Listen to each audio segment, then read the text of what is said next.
Thank you. This may be the most important speech I've ever made.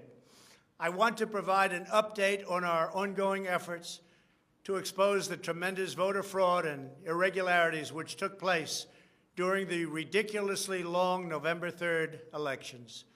We used to have what was called Election Day. Now we have election days, weeks and months, and lots of bad things happened during this ridiculous period of time, especially when you have to prove almost nothing to exercise our greatest privilege, the right to vote. As president, I have no higher duty than to defend the laws and the Constitution of the United States. That is why I am determined to protect our election system, which is now under coordinated assault and siege. For months leading up to the presidential election, we were warned that we should not declare a premature victory. We were told repeatedly that it would take weeks, if not months, to determine the winner, to count the absentee ballots, and to verify the results. My opponent was told to stay away from the election. Don't campaign. We don't need you. We've got it. This election is done. In fact, they were acting like they already knew what the outcome was going to be. They had it covered, and perhaps they did, very sadly for our country. It was all very, very strange. Within days after the election, we witnessed an orchestrated effort to anoint a winner, even while many key states were still being counted. The constitutional process must be allowed to continue. We are going to defend the honesty of the vote by ensuring that every legal ballot is counted and that no illegal ballot is counted. This is not just about honoring the votes of 74 million Americans who voted for me. It's about ensuring that Americans can have faith in this election and in all future elections. Today, I will detail some of the shocking irregularities, abuses, and fraud that have been revealed in recent weeks. But before laying out just a small portion of the evidence we have uncovered, and we have so much evidence, I want to explain the corrupt mail-in balloting scheme that Democrats systematically put into place that allowed voting to be altered, especially in swing states, which they had to win. They just didn't know that it was going to be that tough because we were leading in every swing state by so much, far greater than they ever thought possible. While it has long been understood that the Democrat political machine engages in voter fraud from Detroit to Philadelphia to Milwaukee, Atlanta, so many other places, what changed this year was the Democrat Party's relentless push to print and mail out tens of millions of ballots sent to unknown recipients with virtually no safeguards of any kind. This allowed fraud and abuse to occur on a scale never seen before. Using the pandemic as a pretext, Democrat politicians and judges drastically changed election procedures just months and in some cases weeks before the election on the 3rd of November. Very rarely were legislatures involved, and constitutionally they had to be involved. But very, very rarely, and you'll see that as we continue to file our suits, it's constitutionally absolutely incorrect what took place, even from a legal standpoint. Many states, such as Nevada and California, sent millions of live ballots to every person on their voter rolls, whether those individuals had requested ballots or not, whether they were dead or alive. They got ballots. Other states, such as Minnesota, Michigan, and Wisconsin, instituted universal absentee balloting right in the middle of an election year, sending absentee ballot request forms to all voters on all rolls. It didn't matter who they were. This colossal expansion of mail-in voting opened the floodgates to massive fraud. It's a widely known fact that the voting rolls are packed with people who are not lawfully eligible to vote, including those who are deceased, have moved out of their state and even are non-citizens of our country. Beyond this, the records are riddled with errors, wrong addresses, duplicate entries, and many other issues. This is not disputed. It has never been disputed. Dozens of counties in the key swing states have more registered voters on the rolls than they have voting-age citizens, including 67 counties in Michigan. All of this is evidence. In Wisconsin, the state's Board of Elections could not confirm the residency of more than 100,000 people, but repeatedly refused to remove those names from its voter rolls before the election. They knew why, nobody else did. I knew why. They're illegal voters. It is a travesty that in the year 2020, we do not have any means of verifying the eligibility of those who cast ballots in an election, and such an important election it is, or determining who they are, whether they live in the state, or whether they are even American citizens. We have no idea. We have in all swing states major infractions or outright fraud, which is far more in numbers or votes than we need to overturn the results of a state. In other words, in Wisconsin, as an example, where we were way up on election night, they ultimately had us miraculously losing by 20,000 votes.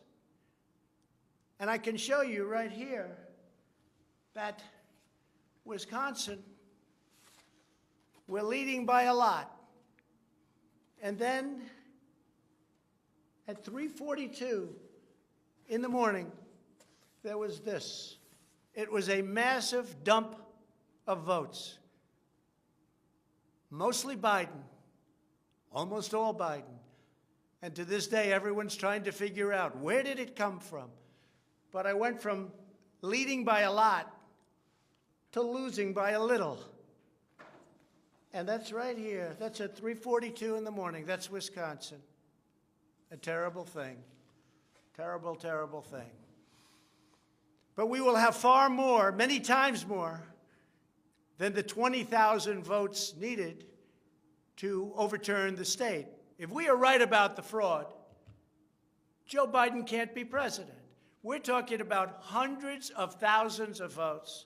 We're talking about numbers like nobody has ever seen before. Just as an example, in certain states, we'll be down by, let's say, 7,000 votes. But we'll find later on 20,000, 50,000, 100,000, 200,000 discrepancies or fraudulent votes. And that includes votes that went through when they were not allowed to be seen by Republican poll watchers because the poll watchers were locked out of the building. Or people that innocently came to vote on November 3rd who were all excited about their vote. They were happy. They were proud to be citizens of the United States of America. And they went up and they said, I'd like to vote. And they were told that they can't vote. I'm sorry, they were told. I'm sorry. You've already voted by mail-in ballot. Congratulations. We received a ballot, so you can no longer vote. They didn't know what to do. They had no one to complain to. Most just left and said, that's strange. But many people complained and complained vehemently. And in a lot of cases, they filled out a provisional ballot, which was almost never used, but in virtually every case was a vote for Trump. In other words, they went in to vote, and they were told that they voted. And they didn't vote. And they left, and they felt horror. And they lost respect for our system. And this happened tens of thousands of times all over the country. That's how desperate the Democrats were. They would fill out ballots of people not even knowing if these people were going to show up. And when they did show up, they said, sorry, you've already voted. And on top of everything else, we have a company that's very suspect. Its name is Dominion. With the turn of a dial or the change of a chip, you can press a button for Trump and the vote goes to Biden. What kind of a system is this? We have to go to paper. Maybe it takes longer, but the only secure system is paper. Not these systems that nobody understands, including, in many cases, the people that run them, although unfortunately, I think they understand them far too well. In one Michigan county, as an example, that used Dominion systems, they found that nearly 6,000 votes had been wrongly switched from Trump to Biden. And this is just the tip of the iceberg. This is what we caught. How many didn't we catch? Are there hundreds of other examples throughout the country? Are there thousands? We just got lucky, and they called it a glitch. But we found numerous glitches that evening. 96% of the company's political donations went to Democrats, not surprisingly. And frankly, when you look at who's running the company, who's in charge, who owns it, which we don't know, where are the votes counted, which we think are counted in foreign countries, not in the United States, Dominion is a disaster.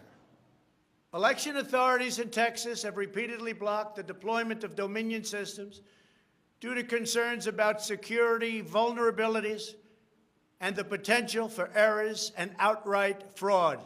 Every district that uses Dominion systems must be carefully monitored and carefully investigated, but not only for the future. Right now, we're worried about the present and what went on with an election that we won without question. Under my lead, the Republicans won almost every state house in the United States, which they weren't expected to do. We won up to 16 seats in the House. The numbers are still being tabulated because there are 9 seats that nobody really knows. They don't know. They're still, 2 weeks later, still under consideration because it's a mess. Republicans were supposed to lose many seats, and instead they won those seats in the House. And a very important election that's coming up will determine whether or not we hold the Senate. David Perdue and Kelly Loeffler are 2 tremendous people. Unfortunately, in Georgia, they're using the same horrible Dominion system. And it's already been out that hundreds of thousands, think of it, hundreds of thousands of absentee ballots have been requested. You check it out, who's requesting those ballots. The difference is it's one state, and we will have our eyes on it like nobody's ever watched anything before, because we have to win those 2 Senate seats. The tremendous success we had in the House of Representatives and the tremendous success we've had so far in the Senate, unexpected success all over the country and right here in Washington. It is statistically impossible that the person, me, that led the charge lost. The greatest pollsters, the real pollsters, not the ones that had us down 17 points in Wisconsin when we actually won, or the ones that had us down 4 or 5 points in Florida and we won by many points, or had us even and down in Texas and we won by a lot. Not those pollsters, but real pollsters, pollsters that are fair and honest, said we can't understand a thing like this. It's never happened before. You led the country to victory, and you were the only one that was lost. It's not possible. The Speaker of the House of a certain state said, sir, I expected to lose my seat, and instead, because of you and because of that incredible charge and all of those rallies, We had a tremendous victory, and everybody knows it. You were much more popular than me, sir, except I got many more votes than you did. And it's impossible that that happened. There is something wrong. I'll tell you what's wrong. Voter fraud. Here's an example. This is Michigan. At 6:31 in the morning, a vote dump of 149,772 votes came in unexpectedly. We were winning by a lot. That batch was received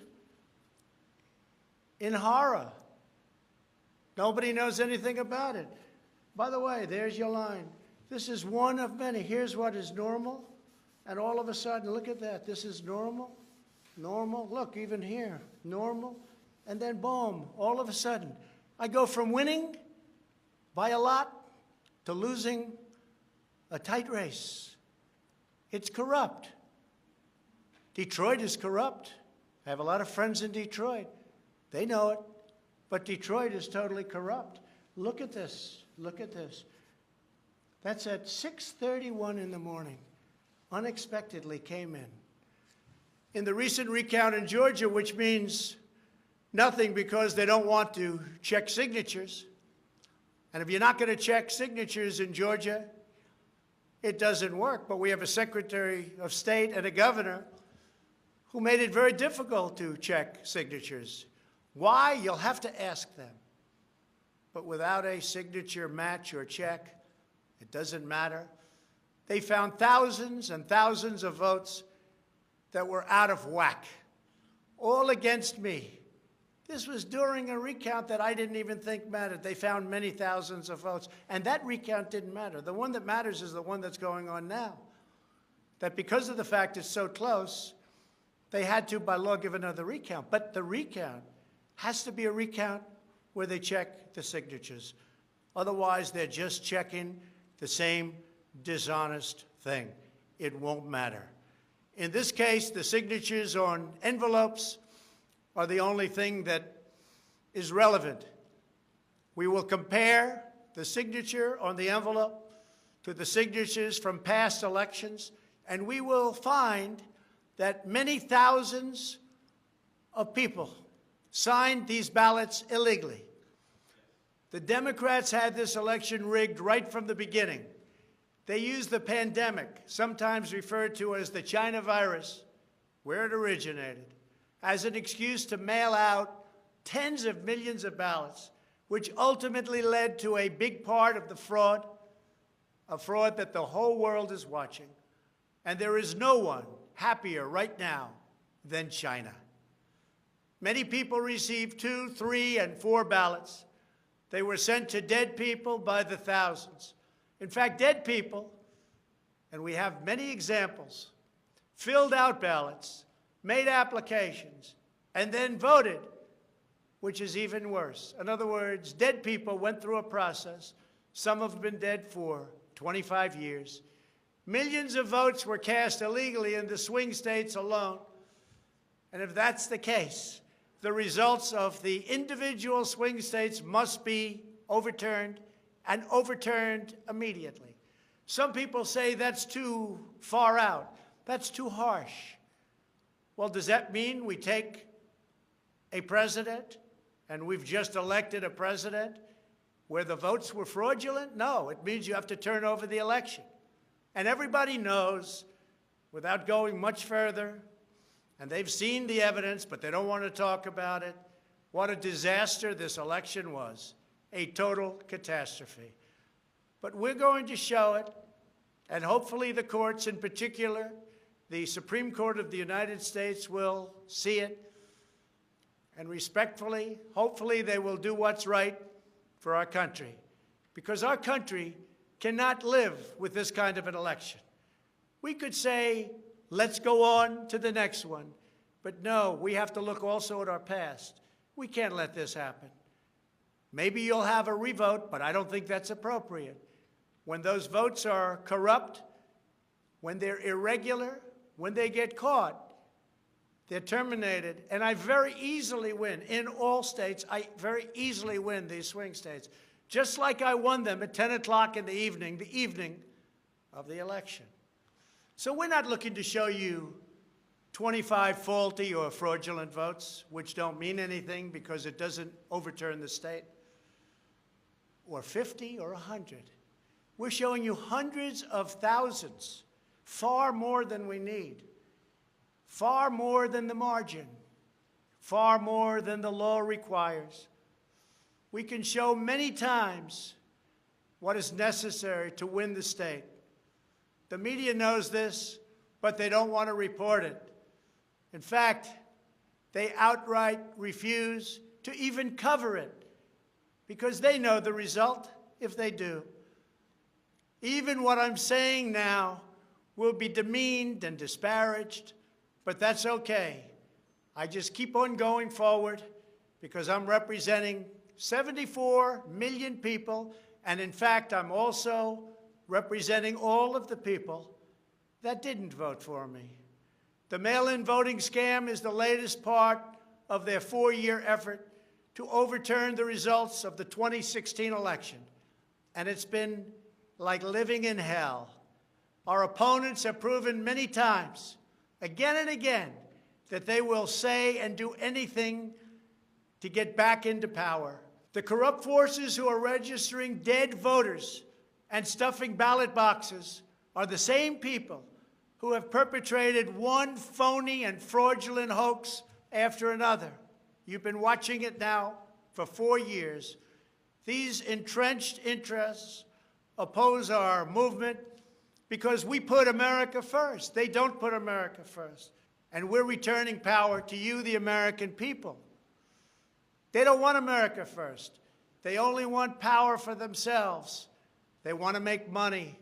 That's why they don't want me as your president. I've been investigated from soon after I announced I was running for president, when I immediately went to #1 in the Republican primary polls. The investigations never stopped. They went on for 4 years. And I won them all. I beat them all. Russia, Russia, Russia. The impeachment hoax, and so much more. Robert Mueller spent $48 million of taxpayer money investigating me for 2.5 years, issued over 2,800 subpoenas, executed nearly 500 search warrants, issued 230 orders for communications records, and conducted 500 witness interviews, all looking to take me down. There was no collusion in the end, none whatsoever. Senator Marco Rubio, the head of the Senate Intelligence Committee, stated the committee found no evidence that then-candidate Donald Trump or his campaign colluded with the Russian government. And I thank Senator Rubio for that statement. Now I hear that these same people that failed to get me in Washington have sent every piece of information to New York so that they can try to get me there. It's all been gone over and over again. For $48 million, you go through tax returns, you go through everything. The New York Attorney General, who recently ran for office, campaigned without knowing me, stating, "We will join with law enforcement and other attorneys general across this nation in removing this president from office." I never met her. It's important that everybody understand, she said, that the days of Donald Trump are coming to an end. And all it's been is a big investigation in Washington and New York and any place else that can investigate, because that's what they want to do. They want to take not me, but us down. And we can never let them do that. Everything's been looked at. A friend of mine who's very smart said, "You've probably seen more than anybody else. You've probably been investigated more than anybody else. And for you to come out with a clean bill of health makes you probably the cleanest person in this country." Some people in this administration, but fortunately not all, have been beaten down and disparaged. They just disappeared. Nobody knows what happened to them. Why aren't they active? Why aren't they involved? There's so much to be involved in. The corruption is so rampant. They just couldn't take it anymore. They were threatened by Democrats with impeachment, and horrible things were said about them, and they're good people. Even recently, the head of the GSA was hounded and harassed, as she reported, like she has never been before. What can I say? We caught Comey cold. We caught McCabe cold. We caught them all. We're still waiting for a report from a man named Durham, who I have never spoken to and I have never met. They can go after me before the election as much as they want. But unfortunately, Mr. Durham didn't want to go after these people or have anything to do with going after them before the election. So who knows if he is ever going to even do a report. But if you look at the lies and the leaks and the illegal acts and behavior done by so many people in their desire to hurt the President of the United States, something should happen. The hardest thing I have to do is explain why nothing is happening with all of these people that got caught spying on my campaign. It's never happened before, and it should never happen again to a president of the United States. All you have to do is watch the hearings and see for yourself. The evidence is overwhelming. The fraud that we've collected in recent weeks is overwhelming, having to do with our election. Everyone is saying, wow, the evidence is overwhelming when they get to see it. But really, it's too late to change the course of an election. It's too late to change the outcome. In fact, there is still plenty of time to certify the correct winner of the election. And that's what we're fighting to do. But no matter when it happens, when they see fraud, when they see false votes, and when those votes number far more than is necessary, you can't let another person steal that election from you. All over the country, people are together in holding up signs, "Stop the Steal." To understand how we will challenge this fraud, it is important to know the problems with mail-in balloting. Pennsylvania, Michigan, Nevada, Georgia, Arizona, and most other states allowed anyone to get an absentee ballot and cast their vote without showing any ID. The voting took place entirely on the honor system. No identification of any kind was required. Most Americans would also be shocked to learn that no state in the country verifies United States citizenship as a condition for voting in federal elections. This is a national disgrace. No other advanced country conducts elections this way. Many European countries have instituted major restrictions on mail-in voting specifically because they recognize the nearly unlimited potential for fraud. Out of 42 European nations, all but 2 prohibit absentee ballots entirely for people who reside inside the country, or else they require those who need absentee ballots to show a very, very powerful ID. Throughout the Democrat effort to dramatically expand mail-in voting, the Democrat Party leaders were also feverishly working to block measures designed to protect against fraud, such as signature verification, residency verification, or voter ID. And citizenship confirmation was almost unthought of that we should ask for it. Can you believe this? These are not the actions of people who want fair elections. These are the actions of people who want to steal elections, who are willing to create fraud. The only conceivable reason why you would block common sense measures to verify legal eligibility for voting is you are trying to encourage, enable, solicit, or carry out fraud. It is important for Americans to understand that these destructive changes to our election laws were not a necessary response to the pandemic.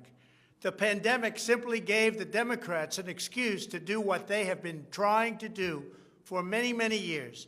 In fact, the very first bill that House Democrats introduced when Nancy Pelosi became Speaker was an attempt to mandate universal mail-in voting and eliminate measures such as voter ID, which is so necessary. Dramatically eroding the integrity of our elections was the Democrats' #1 priority for a simple reason. They wanted to steal the 2020 presidential election. All of the Democrat efforts to expand mail-in balloting laid the groundwork for the systematic and pervasive fraud that occurred in this election. In Pennsylvania, large amounts of mail-in and absentee ballots were processed illegally and in secret in Philadelphia and Allegheny counties without our observers present. They were not allowed to be present. In fact, they weren't even allowed in the same room. They were thrown out of the building, and they looked from outside in, but they had no way of even seeing because there were no windows, and the windows that were there were boarded up. Democrats even went to the Pennsylvania Supreme Court to block observers from receiving access. There is only one possible reason that the corrupt Democrat political machine would oppose transparency during the vote counting. It's because they know they are hiding illegal activity. It's very simple. This is an egregious, inexcusable, and irreversible harm that stains the entire election. Yet this unprecedented practice of excluding our observers, our vote watchers, as some people call them, occurred in Democrat-run cities and key states all across the nation. Here are just some of the additional facts that we've uncovered. Many voters all across Pennsylvania received 2 ballots in the mail, and many others received mail-in ballots for which they never applied. So many got ballots, they didn't even know what they were for. And again, so many received more than 1 ballot, in some cases more than 2 ballots. And they happened to be, for the most part, Democrats. In Fayette County, Pennsylvania, multiple voters received ballots that were already filled out. They didn't know what happened. In Montgomery County, Pennsylvania, a poll watcher overheard unregistered voters being told to return later to try to vote under a different name. Tens of thousands of voters across Pennsylvania were treated differently based on whether they were Republicans or Democrats. Voters who submitted flawed ballots in some Democrat precincts were notified and asked to fix their ballots, while Republican precincts, and in particular Republican voters, were not so notified, which plainly violates the Equal Protection Clause of the United States Constitution. If you are a Democrat, we're going to fix up your ballot, make sure it's perfect. If you are a Republican, don't even talk about it. In Michigan, a career employee of the city of Detroit witnessed city workers coaching voters to vote straight Democrat while accompanying them to watch who they were voting for, violating the law and the sanctity of the secret ballot. You can't do that. The same worker says she was instructed not to ask for any ID and not to attempt to validate any signatures. She was also told to illegally backdate ballots, many, many ballots, received after the deadline. This is something that is so unconstitutional. And she estimates that thousands and thousands of ballots were improperly backdated by her and many others. Other witnesses in Detroit also saw election officials counting batches of the same ballots many times, as well as illegally duplicating ballots. One observer testified to seeing boxes and boxes of ballots, all bearing the same signature. Another observer in Detroit gave sworn testimony that he saw countless invalid ballots that did not belong to properly registered voters, and then witnessed election workers in Wayne County entering fake birth dates into the system in order to illegally count them. Witnesses have signed sworn affidavits. In other words, you go to jail if you lie. testifying that after election officials announced the last absentee votes had been received, a batch of tens of thousands of ballots arrived, many without envelopes, all voting for Democrats. In Wisconsin, a record number of voters were categorized as indefinitely confined, a status reserved for severely disabled individuals, also for the elderly, that allow them to vote without showing ID. Last year, approximately 70,000 people claimed this status statewide. This year, the number miraculously was nearly 250,000 voters after election officials in Milwaukee and Dane counties, a couple of the most corrupt political places in our country, urged citizens to improperly register under this status. And register they did in levels that don't exist. In Wisconsin, there are approximately 70,000 absentee ballots that do not have matching ballot applications as required by law. In Georgia, 9 observers have testified to seeing countless irregular ballots without the creases or typical markings indicating that the ballots did not arrive in envelopes as required. A poll watcher in Fulton County estimated that approximately 98% of the large number of unusually pristine ballots that she witnessed were for Biden, a highly unusual number. In addition, thousands of uncounted ballots were discovered in Floyd, Fayette, and Walton counties weeks after the election, and these ballots were mostly from Trump voters. They weren't counted. They were from Trump voters. In Detroit, everybody saw the tremendous conflict and the horrible way that the 2 Republican canvassers were treated, so horribly, because they wouldn't vote when they saw that 71% of the precincts didn't balance. And also, there were more votes than there were voters. Think of that. You had more votes than you had voters. That's an easy one to figure. And it's by the thousands. In Arizona, in-person voters whose ballots produced error messages from tabulation machines were told to press a button that resulted in their votes not being counted. Also in Arizona, the Attorney General announced that mail-in ballots had been stolen from mailboxes and hidden under a rock. In Clark County, Nevada, where most of the state's voters reside, the standards for matching a signature using the signature verification machine were intentionally lowered to allow large numbers of ballots to be counted that otherwise would never have passed muster. This machine was set at the lowest level. According to one report, in order to test the process, 9 voters in Clark County cast ballots with intentionally incorrect signatures, and 8 of the 9 ballots were accepted and counted. They said you could sign your name as Santa Claus, and it would be accepted. Last week, the Clark County Commission threw out the results of a local election after the registrar reported finding, quote, discrepancies that we can't explain. Also in Nevada, some voters were entered into a raffle for more than a dozen gift cards worth as much as $250 if they could prove they had voted. This took place on Indian reservations. One of the most significant indications of widespread fraud is the extraordinarily low rejection rates for mail-in ballots in many key states. These are the states that I had to win. In swing state after swing state, the number of ballots rejected has been dramatically lower than what would have been expected based on prior experience. That means years and years of voting. In Georgia, just 0.2%, that's substantially less than 1%, of mail-in ballots have been rejected. In other words, almost none have been rejected.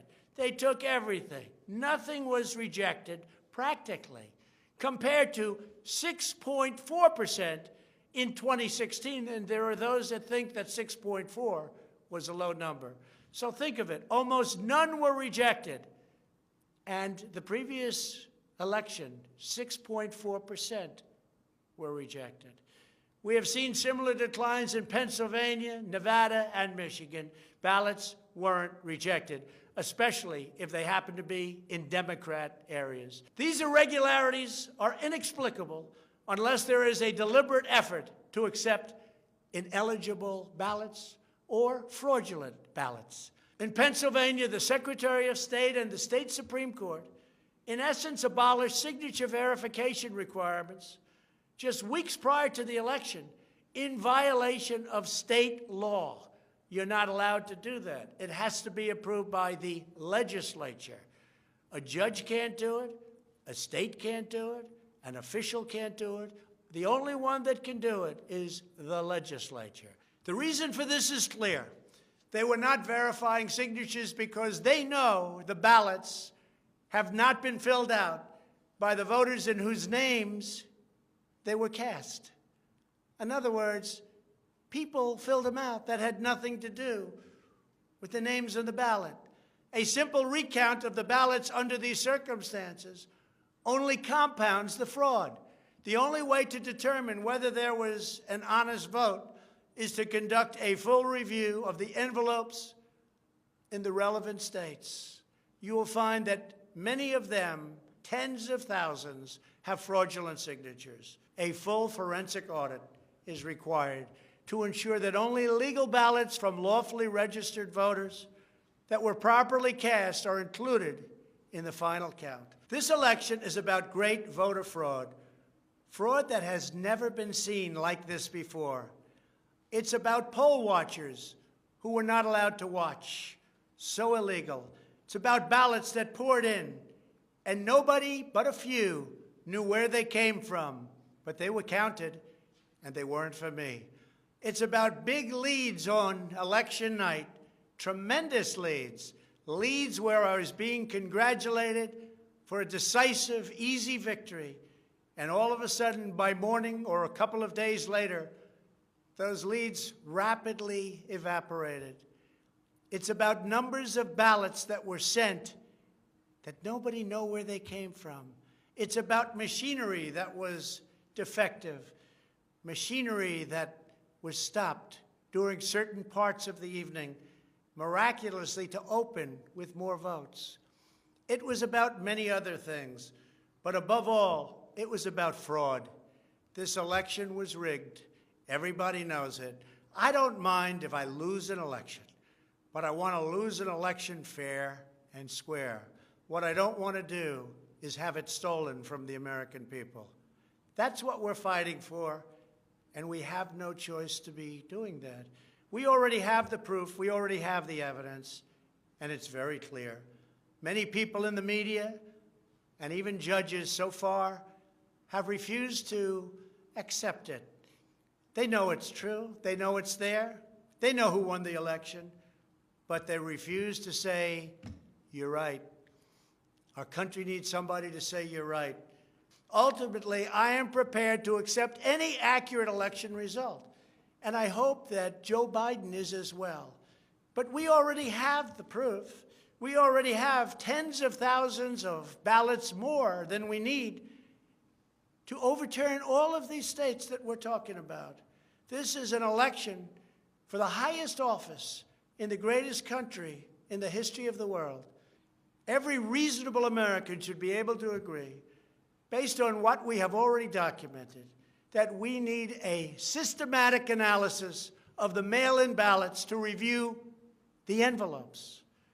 It's about the signature. And if they're on the envelopes, we can only review the envelopes, and that will tell us everything. This is the absolute minimum we should expect. This is not just about my campaign, although it has a lot to do with who's going to be your next president. This is about restoring faith and confidence in American elections. This is about our democracy and the sacred rights that generations of Americans have fought, bled, and died to secure. Nothing is more urgent or more important. The only ballots that should count in this election are those cast by eligible voters who are citizens of our country, residents of the states in which they voted, and who cast their ballots in a lawful manner before the legal deadline. Moreover, we must never again have an election in which there is not a reliable and transparent system to verify the eligibility, identity, and residency of every single person who casts a ballot, a very, very cherished ballot. Many very smart people have congratulated me on all we've done. The biggest tax cuts in history, regulation cuts, the biggest in history. We rebuilt our military. We took care of our vets like never before. Space Force, and so much more. But then they went on to say, as big and as important as these events were, the single greatest achievement in your presidency will be exactly what you're doing right now, voter integrity for our nation. It's more important than any of the things that we discussed. If we don't root out the fraud, the tremendous and horrible fraud that's taken place in our 2020 election, we don't have a country anymore. So with the resolve and support of the American people, we will restore honesty and integrity to our elections, and we will restore trust in our system of government. Thank you, God bless you, and God bless America.